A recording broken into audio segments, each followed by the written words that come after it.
Hi. So what I'm doing right now is I'm just trying to give you a sense of what one of my flipped classroom videos would look like. I mean, yours would be different, but I'll just give you a sense of mine. Now, if you were in my class, obviously you'd have a lot more background information already.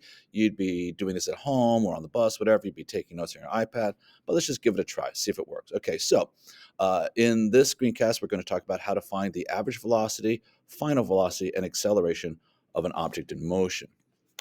So let's just start off with what average velocity is. So average velocity is basically how fast an object is going on average. And the way we determine it, we'll denote that with a V. The way we denote that is by finding the change in its position, which we denote as delta x, how far it went, divided by the amount of time it took to go that distance, which is delta t.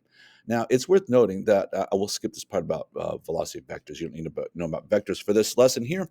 But the symbol delta is important. In physics, it always means final minus initial. We read it as change in, but it's just always the final minus the initial value of an object. Okay, so the final position minus the initial position over the final time minus the initial time. Just how much did each of these things change in a given time frame? So here I have a lovely stick art that I am known for.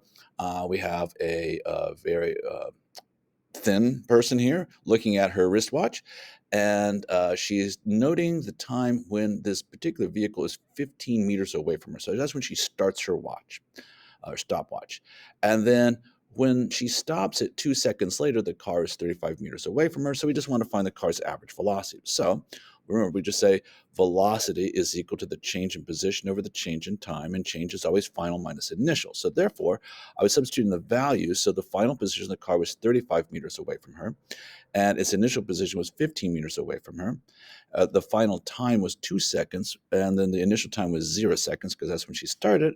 And when I solve for that, I get 10 meters per second. Now, notice one of the problems with Screencast is sometimes your face is in the way of the slide presentation. You can always move it if you need to. I actually just design my slides usually in such a way that I know where my face is going to be, and I try not to block it. But let's keep going with this lesson. So acceleration then is the rate at which acceleration changes. So it's the change of a change, which is a little bit confusing for students, but here's the idea. Acceleration is the change in velocity over the change in time. So again, change just means final minus initial. So I'm just going to take the final speed of an object, final velocity minus its initial, and divided by the time it took to make that change. So I have a car that was going 10 meters per second, and 4 seconds later, that car is now going 30 meters per second. So it changes velocity in a given amount of time. And it's just like the other equation. Acceleration equals the change in velocity over the change in velocity over the change in time. So final minus initial, 30 minus 10, 4 minus 0, and I get 5 meters per second, which, or meters per second squared. We use either term here. You don't need to worry about that. That's getting into the weeds for what we're doing here today. But let's keep going. So that's so we've done average velocity, and we've done acceleration. Now let's talk about how to find the final velocity fraction. This is a little bit tricky, but work with me here. So let's just say I have an object that's rolling down, a ball rolling down a ramp. Okay, the ramp is 6 meters long. The object starts from rest, so it has a velocity that is known as 0, and I time it. It takes 3 seconds to get to the bottom. Now you should be paying attention because you're going to have to do this after we're finished here. I'm going to ask you to do this as a lesson. So what we're going to do is we want to find the final velocity of the object, what we're actually trying to find here. So here's how we're going to do that. We can find the average velocity by just saying, well, how far did you go and how long did it take you? So let's find the average velocity. Again, average velocity is change in position over change in time. It went 6 meters. It took it 3 seconds. So move my face. That's 2 meters per second. That's its average velocity.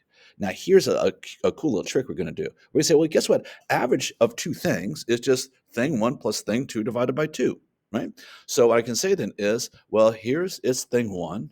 I want to find its thing 2, but I happen to know what the average is. So I'm going to say, well, the average of anything is the sum of those things divided by how many things, right? And I happen to know that the initial velocity was 0. I don't know the final velocity, but I know I have two things, and I already calculated that the average velocity was 2. So therefore, you can see that I end up with 4 meters per second is the final velocity. So there you go, kids. I'm going to have you try to do an activity based on this, and now you see what a screencast would look like.